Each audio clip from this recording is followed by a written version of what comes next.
Баршаңызға қайырлы күн, құрметті көрермендер, каналыма қош келдіңіздер. Бүгін сіздермен 2023 жылдың хит болған пирогтарының бірі өте дәмді йогуртовый пирогты дайындау жолымен бөлісемін. Ең алдымен йогуртовый пирогтың қамырын, яғни песочный тестосын дайындаймыз. Ең алдымен жұмыртқамызға қантымызды қосып араластырамыз. Одан кейін үй температурасында тұрған жылы сары майымызды саламыз. Венчиктің көмегімен жақсылап отырып араластырамыз. Одан кейін електен өткізілген ұн қосып, 1 шай ас қасық разрыхитель қосамыз. Қолымыздың көмегімен жұмсақ қамыр илейміз. Егер де қолыңызға қатты жабысқақ болып кетсе, үлкен шай ас қасықпен 2 ас қасықтай ұн қосып жіберуге болады. Одан артық қосуға болмайды, себебі ұныңыз қатты болып піседі. Салмасын дайындап алғанша дайын қамырымызды салафанға салып, мұздатқышқа қоя тұрамыз.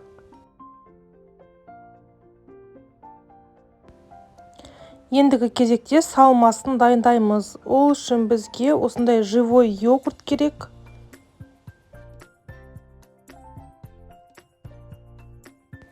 Одан кейін 20% қаймақ қосамыз. Кейін сгущенкамызды қосып, жақсылап отырып араластырамыз.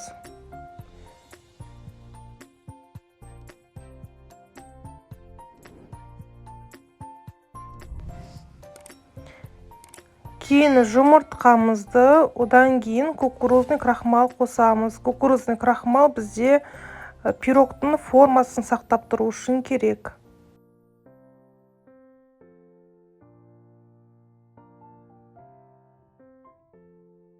Мен осындай пирогтың ыдысын пайдаландым. 22-24 см форманы пайдалансаңыздар болады.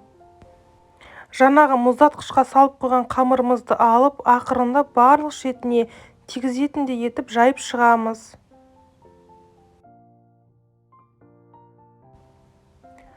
Оның үстіне салмасын саламыз және кішкене ыдысымызды қимылдатып, арасындағы ауаларын шығарып жібереміз.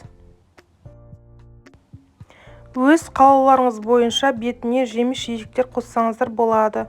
Қоспасаңыздар да болады. Мен малинаға крахмалды қосып араластырып, бетіне әсемдедім.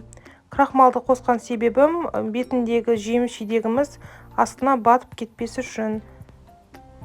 Қызып тұрған пеште 160-170 градуста 35-40 минут шамасында пісіріп аламыз.